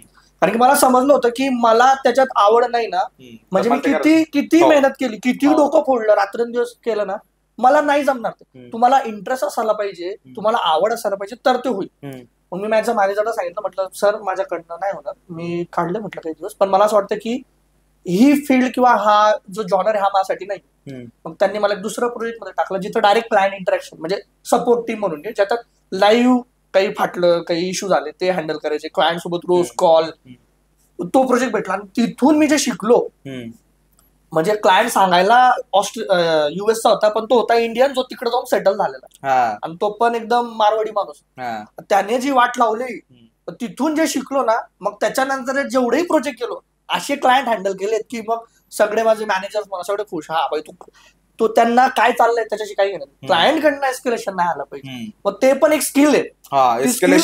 एस्केलेशन हा शब्द ऐकला तरी अंगावर येतो की भाऊ एस्केलेशन आलेलं आहे. जे काम केलंय ज्यांनी आयटी मध्ये किंवा बीपीएस मध्ये बेकार असते, तर तुमचं महिन्याभराचं डेडिकेशन, अप्रेझल, पुढचं लाईफ म्हणजे तिचं कॉर्पोरेट लाईफ मध्ये काय, आणि तुमचा टीएल तेवढंच लक्षात ठेवतो, तुझा एस्केलेशनचा मेल. अप्रेझलचे अजिबात नाही वाचणार ते की तुम्हाला थँक्यू किती वेळा म्हणलंय, क्लायंटने अप्रिशिएट किती, रात्री 12 पर्यंत किती वेळेस बसलाय, डझंट मॅटर. नाही, तुमचं क्लायंटने किती खुश आहे, त्याने एस्केलेशन कितीदा मारलंय, तेच शेवटी कॅल्क्युलेट होतं. तर ह्या स्किल्स आहेत जे तुम्हाला कॉर्पोरेट कळतच. आणि कोण किती पण म्हणू दे, मी इंट्रोवर्ट आहे, मला लोक सगळं धुवून काढतो कॉर्पोरेट. तुम्हाला बोलावं लागतं, ऍटलीस्ट अप्रायझलला तर बोलावंच लागतं. अजून एक गोष्ट की आता किती वर्ष झाले टोटल कॉर्पोरेट? मला झालं 11 वर्ष. मग एवढ्या वर्षात कधीतरी खूप टॉक्झिसिटी जाणवते वर्कप्लेसला किंवा स्ट्रेस येतो, मग ते मॅनेजमेंट कसं आहे? खूप चांगला प्रश्न आहे, कारण की कॉर्पोरेट कल्चरच इव्हन असं म्हटलं ना, म्हणजे लोकांना काय वाटतं ना की अरे बसूनच काम आहे ना, वर्क फ्रॉम होम आहे, काय तुम्हाला 8 तास 9 तास जॉब असतो, 2 दिवस सुट्टी असते. पण मला असं वाटतं की 2 दिवस सुट्टी याच्यासाठीच असते की 5 दिवसात तुमच्याकडनं एवढं मानसिक म्हणा इतकं शोषण होऊन जातं ना, म्हणजे मेंटली तुम्ही ड्रेन आउट होऊन जातात. ते 2 दिवस जर नाही भेटलं तुम्हाला रेस्ट करायला ना, मला वाटतं तुम्ही वेडे व्हाल. आयटी वाले ते रिलेट करू शकतील. कॉन्स्टंट बसणं, कॉल अटेंड करणं, एक्सपेक्टेशन असतात, तुमच्या रिस्पॉन्सिबिलिटी असतं, आणि ते जर नाही झालं तर कॉर्पोरेटमध्ये असं नसतं की ते तुम्हाला येऊन शिवीगाळ करतील किंवा काय, पण प्रेमाने असं बोलतील ना, इतकं टोचून की तुमच्या डोळ्यात अलगद असा अश्रू येईल. येस, डाऊट येईल स्वतःच्या सगळ्या एक्झिस्टन्सवर डाऊट येईल की मी काय करतोय, म्हणजे मी खरंच आहे की नाही या लायकीचं, असं म्हणजे एवढं ते कधी कधी डेंजर असतं. तर मला एक किस्सा आठवतो याच्यावरनच की मी जेव्हा माझ्या दुसऱ्या कंपनीत गेलो, मला कोविड झालेला सेकंड वेव्ह मध्ये, आणि सेकंड वेव्ह सगळ्यात घातक वेव्ह होती. म्हणजे फर्स्ट वेव्ह पर्यंत असं होतं ना की होतंय कोणाला तरी दूर पर्यंत, सेकंड भयानक होतं. सेकंड म्हणजे जवळचा माणूस गेला, नुसते आरआयपीची स्टेटस. हा बस. तर त्या पिरियड मध्ये मला कोविड झाला, आणि माझा नेक्स्ट लेवल कोविड झाला. म्हणजे मला असा कोविड होता की माझा तो जे काही रिपोर्ट काढायचा ना 25 पैकी 13चा स्कोर, मला श्वास घेताना त्रास व्हायचा, म्हणजे मी बोललं जायचं नाही. प्रियंका खूप टेन्शन मध्ये. पुण्यात आम्हाला हॉस्पिटल भेटत नव्हतं. आम्ही पुण्याच्या बाहेर सोमाटणे फाटा तिकडं प्रियंकाच्या भावाच्या ओळखीमुळे एक बेड भेटला, आणि तो बेड पण कसा भेटला असेल, आधी मी 5-6 तास खाली ते जनरल त्यांचं असतं ना जिथं थांबवतात सगळे चेकअप करतात, त्यांची एक कोविड वॉर रूम वेगळी होती, तिथं होतं. तिथं मला एक रूम भेटली जनरल वॉर्ड मध्ये. एकाची डेथ झाली कोविडमुळे, तो बेड रिकामा झाला आणि तो मला भेटला. मी वरती गेलो, आणि ज्याची डेथ झाली त्याच्या घरात त्याची आई, बायको आणि मुलगी ते खालीच थांबलेले, जिथं मला प्रियंका माझा भाऊ दीपक सोडून ते खाली थांबले. आणि त्यांना जाऊन सांगितलं की अशी घटना घडली आहे. ते तिघं ढसाढसा रडतायत, आणि हे दोघं तो बघतायत तो सीन, आणि मला ते म्हणजे आम्ही वरनं बघतोय की हे ते बघतायत आणि हे दोघं रडतायत, पण त्यांना माहित नाही की माझं लक्ष आहे. म्हणजे असं समजून घ्या की मी असं ना, म्हणजे काहीतरी चांगले कर्म असतील आणि तिकडनं परत आलो. मी रोज उठायचो, बघायचो एक जण गायब त्या वॉर्ड मध्ये, म्हणजे 25-30 बेड होते, आणि माझा बेड असा होता ना की एंट्रन्सलाच बेड होता माझा. कोण येतंय कोण जातंय सगळं दिसायचं, आलं कोणी, आणि मला सगळं दिसायचं कोण कोण येत काय. उठलो दुसऱ्या दिवशी एक गायब. तर माझा याला डायगोनली एक पेशंट होता, त्याला पण म्हणजे सगळे कोविड वाले असतं, तिकडे कोणी मास्क वगैरे लावायचा नाही, पण तो असा खोकलायचा तो, किंवा असं त्याचं हे करायचं. मला कोविड असून पण मी मास्क लावून लावायचं, म्हणजे याचा काहीतरी वेगळा असेल, माझ्यापेक्षा जास्त असेल, मला पण व्हायचं वाटलं उगाच. पण तो 7 दिवस, त्याच्यानंतर मी परत जॉईन झालो आयटी मध्ये माझ्या त्या प्रोजेक्टला. पहिल्या दिवशी खूप सांत्वना, Prakash, don't take any stress, do the work the way you want, तू झोप मध्ये, काही प्रश्न नाही, कोणाला तुला रिपोर्ट करायची गरज नाही, सांगायची गरज नाही की तू कुठे आहे काय. पहिल्या दिवशी, फक्त पहिल्या दिवशी. आठवडा पण नाही. नाही फक्त पहिला दिवस ज्या दिवशी मी जॉईन झालो सगळ्यांनी विचारपूस केली, आता बरं वाटतंय ना, कसा आहेस तू, काय आहेस तू. नेक्स्ट डे परत सुरू. कुठं होता, अर्धा तास यू वेर अवे, याचं स्टेटस काय झालं, याच्यावरती काय अपडेट आहे, तू अपडेट का देत नाहीये, see I can understand your but we have deadlines. अरे म्हटलं कसला माणूस आहे, गिरगिट पण बरा म्हटलं तुझ्यापेक्षा, तो पण जरा रंग बदलायला थोडा वेळ घेतो. मग माझं ते जेव्हा माझं म्हणजे आणि मला असं होतं ना की ब्रुटल आहे, खूप ब्रुटल. आणि कोविड पेक्षा ना पोस्ट कोविड ती रिकव्हरी सगळ्यात जास्त. कोविड तर काहीच नाही, पोस्ट कोविड मला म्हणजे जो त्रास झाला, मला श्वास घ्यायला त्रास व्हायचा, म्हणजे कंटिन्युअस बसू शकत नाही. डॉक्टरने मला सांगून दिलं होतं की तुम्हाला आराम करणं, योगा करणं खूप गरजेचं आहे, नाही तर तुमचं अवघड. आणि मी त्याला सांगतोय, त्याला नाही, माझा जो टार्गेट तो पूर्ण व्हायला पाहिजे. मग मी माझ्या मॅनेजरकडे गेलो की असं असं आहे, म्हटलं माझ्याकडे नाही होतं, मला रिलीज द्या. ते म्हणतायत की, आणि मी त्यांना सांगून दिलं होतं आधी, पण मी कोविडमध्ये सांगून दिलं की मला रिलीज करा, प्रोजेक्टची जशी स्टाईल आहे मला नाही जमणार. नाहीच ऐकत. अरे आम्ही सांगितलंय, होतंय, यू आर बिलेबल रिसोर्स, म्हणजे माझ्याकडनं पैसा जातो ना कंपनीला, की आपण असं नाही करू शकत, यू हॅव टू वेट. अरे तुमचा वेट मध्ये मी लेट होऊन जाईल म्हटलं, नावाच्या पुढे लेट लागून जाईल. ते म्हणे नाही असं शक्यच नाही. मी म्हणजे माझी मॅनेजर लेडी होती, मी रडलो फोनवरती की माझ्याकडनं नाही होते, मला सहन नाही होते हा स्ट्रेस म्हणा किंवा एवढं वर्किंग आवर्स, मी नाही बसू शकत आहे. आणि माझं मागे माझं कुटुंब आहे, माझं नुकतंच तेव्हा लग्न होऊन 1-2 वर्ष झाली होती.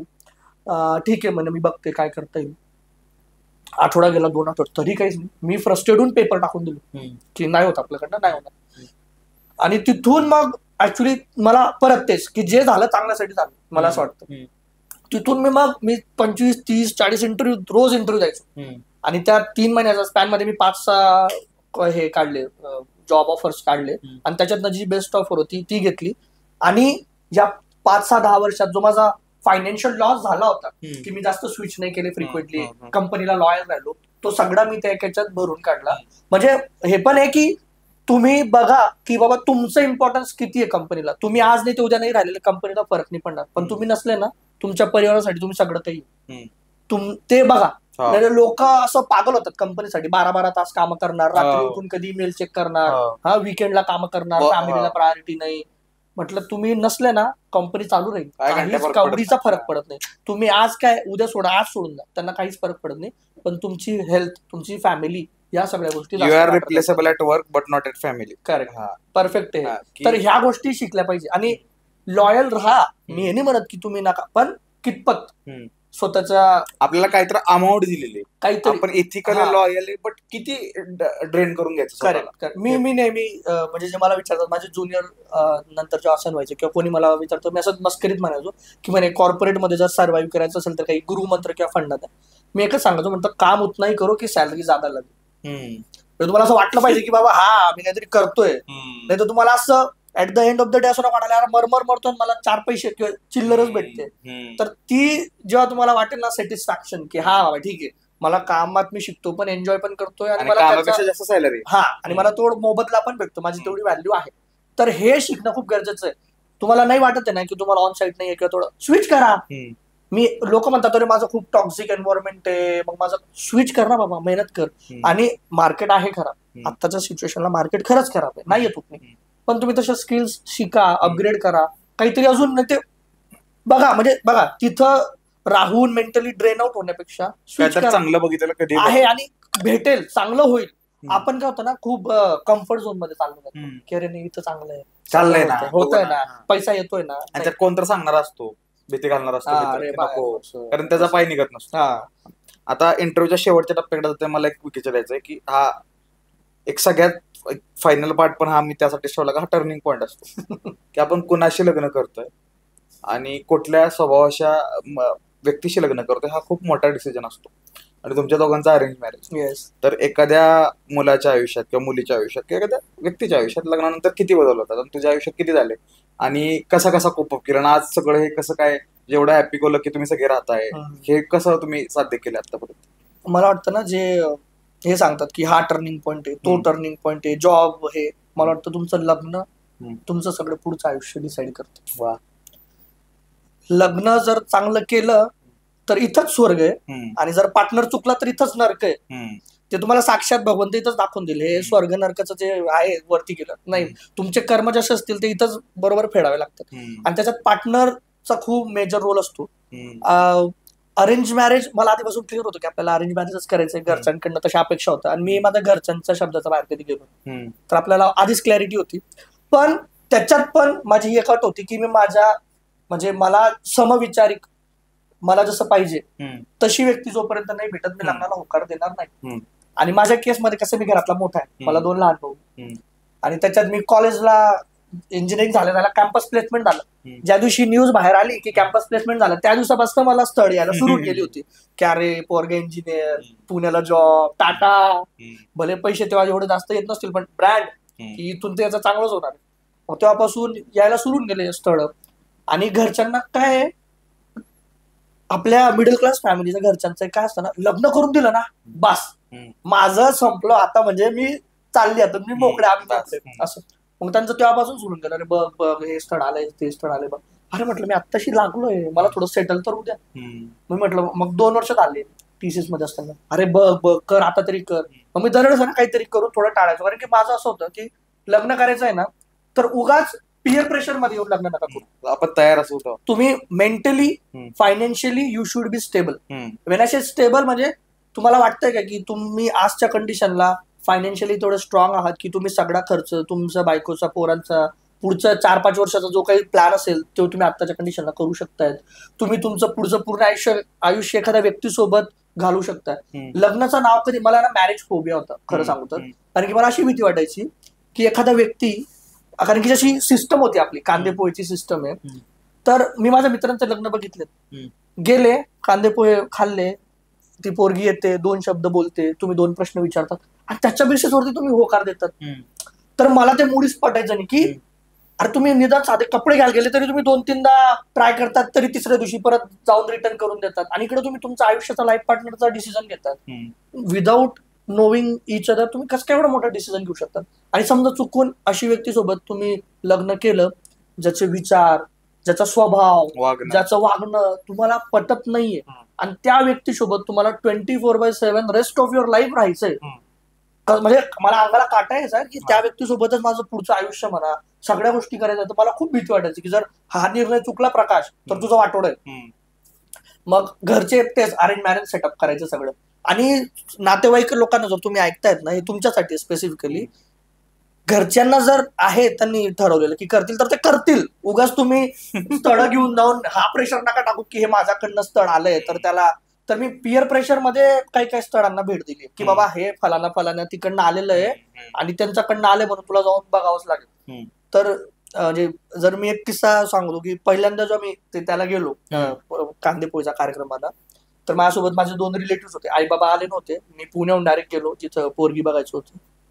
तर त्यांचा आधीच माइंडसेट रेडी होता, म्हणजे मी नाव नाही घेत काहीच, पण म्हणजे त्या मुलीच्या वडिलांचा खूप पैसा, म्हणजे आपण ते जुन्या पिक्चरांमध्ये दाखवतात ना, बंगला आहे, लॉन आहे, लॉन मध्ये तो झोका आहे आणि ते असं कॉन्ट्रॅक्ट बिंट्रॅक्ट घ्यायचे गव्हर्नमेंटचे, सगळं एकदम भरमसाठ पैसा निघून पोरगी.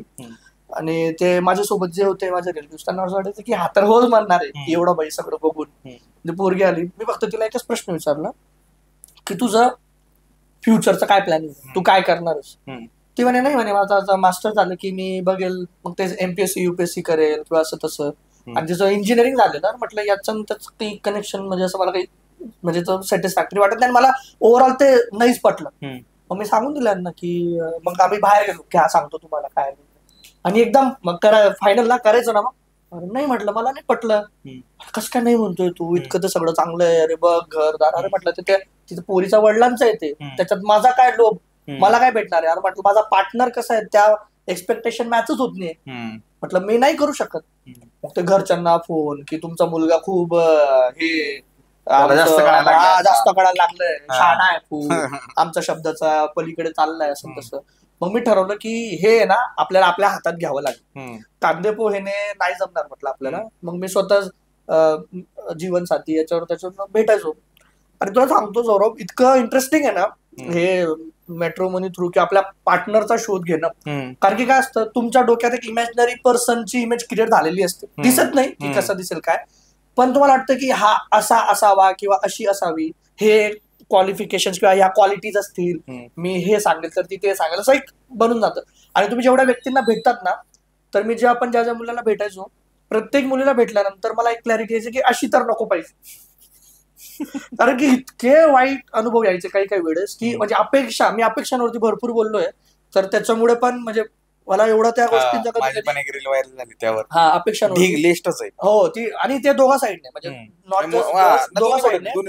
म्हणजे मला असं वाटतं की तुम्ही अपेक्षा ठेवा, अपेक्षा ठेवणं चुकीचं नाहीये, चुकीचं अपेक्षा ठेवणं चुकीचं आहे, हे डिफरन्स समजा. म्हणजे ताई 10वी-12वी झाली पण तिला 25-30 लाख पॅकेज असलेला पोरगा हवंय, हे नको ना.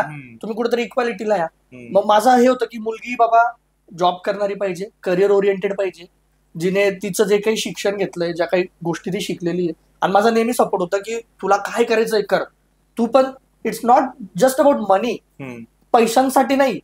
तिचं एक वेगळं व्यक्तिमत्व आहे पाहिजे, तिने त्याच्यासाठी संघर्ष केलाय, ठीक आहे, त्याच्यासाठी ती धडपड केली तिने, एकटी जाऊन बाहेर कॉलेजला शिकली असेल, जॉबसाठी दुसऱ्या सिटीला गेली असेल. So I should respect that. हे नाही की मी करता पुरुष आहे म्हणून मी तुला दाबून ठेवेल किंवा तू जॉब नाही करायचा, तू फक्त घरची धुनी भांडी करायची, ते नाही. तर मला ती क्लॅरिटी डे 1 पासून होती. आणि मी जेव्हा प्रियंकाला पहिल्यांदा भेटलो, मी म्हणजे तेव्हापर्यंत एवढं भेटणं झालं होतं की मला आपल्याला अंदाज येऊन जातो ना एखाद्या व्यक्तीचा पहिल्या भेटीनंतर की कसं आहे काय. तर तेव्हा भेटलो आणि माझं असं होतं की मी प्युअर व्हेजिटेरियन जरी आहे तरी मला त्याच्यात काही हे नाही एवढं की तुमचा तो व्यक्तिगत प्रश्न आहे. तर प्रियंका भेटली, प्रियंकाने पहिलाच बॉल की मी नॉन व्हेजिटेरियन, मी सोडू शकत नाही. म्हटलं मला काहीच हरकत नाही. ती म्हटली मी पुणे सोडू शकत नाही. म्हटलं मला काहीच हरकत नाही. ती म्हणे मी जॉब सोडू शकत नाही. मला म्हटलं जॉबवालीच पाहिजे. म्हटलं सगळं जुळतंय. मग त्या आम्ही भरपूर गप्पा गोष्टी केल्या, एक्सपेक्टेशन्स क्लॅरिटीला आणल्या. तिला भेटल्यानंतर आणि त्या सगळ्या कन्व्हर्सेशन नंतर मला जाणवलं की यार ही एक व्यक्ती आहे कदाचित मी ज्याच्यासोबत माझं रेस्ट ऑफ माय लाईफ, मी माझं आयुष्य बघू शकतो. आणि मला असं वाटतं ना की तो डिसिजन माझ्या आयुष्यातला खरा टर्निंग पॉईंट ठरला. घरच्यांना सगळ्यांना आवडलं. अरेंज मॅरेज सेटअप होतं. आज पण लोकांना नाही खरं पटत की यांचं अरेंज मॅरेज आहे, सगळ्यांना वाटतं की लव्ह मॅरेजच आहे. म्हणून मी आमच्या याला म्हणतो की आमचं अरेंज लव्ह मॅरेज आहे. अरेंज केलं, स्वतः भेटलो, एक्सपेक्टेशन क्लिअर केल्या, प्रेमात पडलो, वाटलं सगळं व्यवस्थित आहे. आमची फॅमिली खूप खुश आहे, माझी फॅमिली खूप खुश आहे, तिची फॅमिली खूप खुश आहे. लग्न वगैरे व्यवस्थित झालं, सगळं खुश, सगळं चांगलं आहे. आणि तिथून मग आता जे काही तुम्ही बघताय प्रियंका प्रकाश हे ते, तर आज लोकांना आहे ना, म्हणजे मी प्रियंका प्रकाशच्या आधी फक्त प्रकाश महाजनची स्टोरी सांगू इच्छितो. लोकांना प्रकाश महाजन खूप माहिती आहे, अरे हा युट्यूबर आहे, जॉब करतो, त्याचे विचार चांगले आहेत किंवा असं आहे तसं आहे. पण त्याच्या मागे माझं भरपूरसं जे आता आपण जे सगळा हा प्रवास जो केलाय ना त्याचा खूप मोठा रोल आहे. मी ऑफिसला असताना, टीसीएसला असताना मी डान्स क्लासेस घ्यायचो. माझी डान्स अकॅडमी होती. मी 2 वर्ष मंडे टू फ्रायडे ऑफिस करून सॅटर्डे संडेला मी डान्स क्लासेस घ्यायचो, शिकवायचो. 2 वर्ष केलंय मी झुंबा क्लासेस घ्यायचो सकाळी. पैशांसाठी नाही, मला आवड होती, माझं पॅशन येते, मला मजा यायची त्याच्यात. पण त्या गोष्टी ज्या काही मी केल्या त्याच्यामुळे मी आज मे बी एवढं बोलू शकतोय, करू शकतोय, कर्तृत्वाने केलेलं सगळं. पण त्या कर्तृत्वाला म्हणतात ना लक्ष्मी टच म्हणा किंवा एक शुभ पावलं म्हणा, एक साथ, ती खूप गरजेची असते. ती मला प्रियंकाच्या स्वरूपात भेटली. आणि म्हणून मी माझं चॅनलचं नाव पण प्रियंका प्रकाश ठेवलंय. कारण की मला माझ्या आईचा स्ट्रगल मी बघितलाय, समाजातल्या बाकीच्या लेडीजचं जे स्ट्रगल असेल ते बघितलंय. त्यांना पाहिजे तसं व्हॅल्यू दिली जात नाही. त्यांचं कुठलंही घराचं डिसिजन असेल, फायनान्शियल डिसिजन असेल, त्याच्यात त्यांचा वाटा घेतला जात नाही किंवा इव्हन ओपिनियन पण घेतलं जात नाही की नाही तू बाई आहे ना तर तू फक्त घरातली कामं करायची, पोरं सांभाळायची, घरची भांडी धुंडी करायची, बाकी याच्यात काही नाही. जॉब म्हणजे मुलींसाठी कुठे आहे हे ते तेव्हापासून मला खूप खटकलेलं की नाही हे आपल्याला बदलायला पाहिजे. आणि ते बदलण्यासाठी मग माझा हे होतं की आपल्याला जर हे विचार बदलायचे तर आपल्याकडे ती पॉवर पाहिजे ना. विदाऊट पॉवर तू काय करणार. मग हळूहळू हे सगळं एस्टॅब्लिश होत गेलं. म्हणून मी माझा व्हिडिओ थ्रू प्रयत्न करतो की बाबा लोकांचा विचार मला कसा बदलता येईल. म्हणजे प्रियंका माझ्या आयुष्यात आली आणि ती खरंच खूप मेहनती. म्हणजे मी हे नाही म्हणत की मी खूप संघर्ष केला आहे, आमची खूप स्ट्रगलची स्टोरी आहे, नाही, मी मिडल क्लास तुमच्यासारखाच आहे, त्याच्यात काही नाही. पण आम्ही खूप मेहनती आहे, मी आणि माझी बायको खूप धडपड करतो आम्ही. आणि त्याच्यामुळे कधी कधी ठीक आहे थोडा त्रास पण होतो, पण आमची ती धडपड आम्ही कमी करत नाही. म्हणजे मला त्याचा गर्व आहे की बाबा मी हार्डवर्किंग आहे. आणि ज्या दिवशी मी काही केलं नाही ना मला रात्री झोप नाही येत. मला मी विचार करतो की यार मी आज काही असं प्रोडक्टिव्ह नाही केलं, मी म्हणजे माझा वेळ वाया घालवला. खूप कमी लोक समजू शकतील हे होतं म्हणजे सगळं काही आहे मी करतो पण तरी ते जे आज शांत का बसलो मी, आज मी काही केलं का नाही, मी काही प्रोडक्टिव्ह का केलं नाही, माझ्याकडे जो वेळ होता मी कदाचित त्याच्यातनं काही करू शकलो असतो किंवा हे केलं असतं ते. आणि ज्या दिवशी ते झालं ना इतकी छान झोप लागते, खूप मस्त वाटतं. तर coming back to that life पार्टनरवाला पॉईंट की त्याच्याने खूप हे झालं टर्निंग पॉईंट. म्हणजे मी आधी ठीक आहे, मी स्टेज फिअर नव्हता, शूट वगैरे सगळं करायचो, पण प्रियंका जेव्हा माझ्या आयुष्यात आली तर ऍज अ कपल आम्ही खूप व्हायरल झालो. तिची एक हळदीची रील होती, ते म्हणजे मला वाटतं सगळ्या महाराष्ट्राने बघितली असेल, ती एवढी व्हायरल झालेली. तिचा तो म्हणजे तिथून आणि तिचा तो सपोर्ट करणं म्हणा, हे ते मग मी प्रियंका प्रकाश काय ठेवलं की मला असं वाटतं घरातल्या बायका जर त्यांना आपण पुढे ठेवलं किंवा त्यांना ते स्पेस दिला, स्वातंत्र्य दिलं, सपोर्ट दिला, फक्त तू काही नको करू, फक्त मन मी आहे, तर खूप खूप चेंजेस होतात. मगाशी सरिताताई पण हेच बोलले की एवढंच लागतं की मी आहे, बस मी आहे, तू कर, तू लढ, मी आहे मागे सगळं सांभाळायला. आणि तिथून करिअर वाईज म्हणा, चॅनल वाईज म्हणा, मी खरं सांगतो मी कधीच विचार केला नव्हता की मी युट्यूब करेन. मला हे पण माहित नव्हतं युट्यूब मध्ये पैसा आहे. माझं चॅनल म्हणजे 2-3 वर्षापासून होतं, तिथं मी डान्सचे व्हिडिओ टाकायचो असं टाइमपास म्हणून. पण कधी याला हे एवढं मोठं प्लॅटफॉर्म होईल हा कधीच हेतू नाही. फक्त एक प्रामाणिक प्रयत्न, व्हिडिओ टाकायचा प्रयत्न असा की काहीतरी व्हॅल्यू ऍड व्हायला पाहिजे. जो माझा व्ह्युअर आहे त्याच्या आयुष्यात माझ्या कंटेंट बघितल्यानंतर आयदर त्याच्या चेहऱ्यावरती स्माईल येईल, काहीतरी तो शिकेल, याच्यातनं काहीतरी चांगलं शिकून त्याच्या आयुष्यात काहीतरी बदल घडेल. मग मला वाटतं जी प्रियंकाने जी मला साथ दिली त्याच्यामुळे माझं सगळंच पुढचं आयुष्य, इव्हन ती आली म्हणून मी म्हणतो, ती माझी आईला मी महालक्ष्मी म्हणतो, माझ्या बायकोला लक्ष्मी, आणि अजून छोटी लक्ष्मी माझी मुलगी. तर या तिघं आल्या आणि मी त्यांचा खूप म्हणजे मला मनापासून आदर, फक्त सांगायला नाही. आणि त्याच्यामुळेच मला वाटतं ना की मला कसल्याच गोष्टीची कमी पडत नाही. मी खूप समाधानी आहे जे आहे ना. मला वाटतं की एका पुरुषाला काहीच नको आहे. Mans are very simple. त्यांना फक्त की आई वडील खुश आहे, आपलं परिवार खुश आहे, बायको खुश आहे, मुली, याचा पलीकडे काहीच नको एका माणसाला. बरोबर.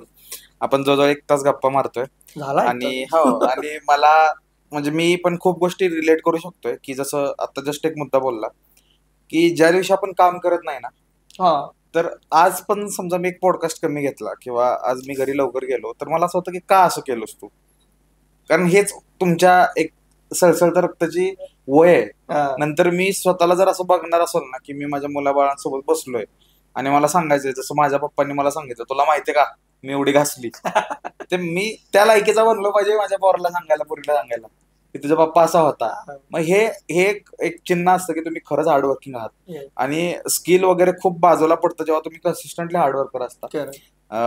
बऱ्याच गोष्टींवर अजून गप्पा मारायच्यात, बट टाइम लिमिटमुळं मी जेवढं कव्हर करू शकलो तेवढं केलंय. बट मी एक सांगतो की मला एक गोष्ट खूप आवडली सगळ्यात जास्त, की स्टोरीजनं तुझे जोडले ना प्रत्येक गोष्ट, की आज जो प्रत्येक गोष्ट सांगत असताना तुझा बॉस असो, तुझी ती बॉस असो ज्यावर तू कॉलवर बोलला, तुझा जे मॅडम असो, त्या सगळ्यांची आज कुठेतरी आपल्या तोंडातून नाव निघालं. ह्याच्यातूनच आपण त्यांचे ऋण फेडत असतो. ज्यांनी आपल्या आयुष्यात व्हॅल्यू ऍड केली त्यांचे आपण मेन्शन करून ऋण फेडत असतो. मला पण खूप फ्लॅशबॅक्स आले. मला अजून एक पॉडकास्ट करायचा, तो पॉडकास्ट फक्त आपण आहे ना एक बाप म्हणून एक पॉडकास्ट असा रिव्हॉल्व करूया, कारण मला त्याबद्दल खूप जाणून घ्यायचंय की हे खूप अंडररेटेड आहे नातं. ते खूप वेगळी दुनिया आहे. आणि माणसाच्यात मी माझ्या काकांना पण बदललंय, एक टोटली बदललेला आहे माणूस, की आयुष्यात मुलगी आल्यानंतर, मुलगा आल्यानंतर. सो त्याबद्दल आपण आरामात बोलू. आणि तेव्हा पुढच्या वेळेस तर आपण फॉर शुअर ताई पण असेल आणि आपण ह्या गोष्टींवरती बोलू. तू एवढा वेळ काढलास, अरे तुम्ही बोलवलं, येस, आणि 1 तास दिलात आणि मला खूप मजा आली. म्हणजे तुझ्या ह्या बोलण्यातून माझा ह्या दिवसातील खूप टेकअवे पॉइंट्स मिळाले मला. त्याबद्दल खूप खूप धन्यवाद. Thank you so much for being on the show. अरे थँक्यू सो मच.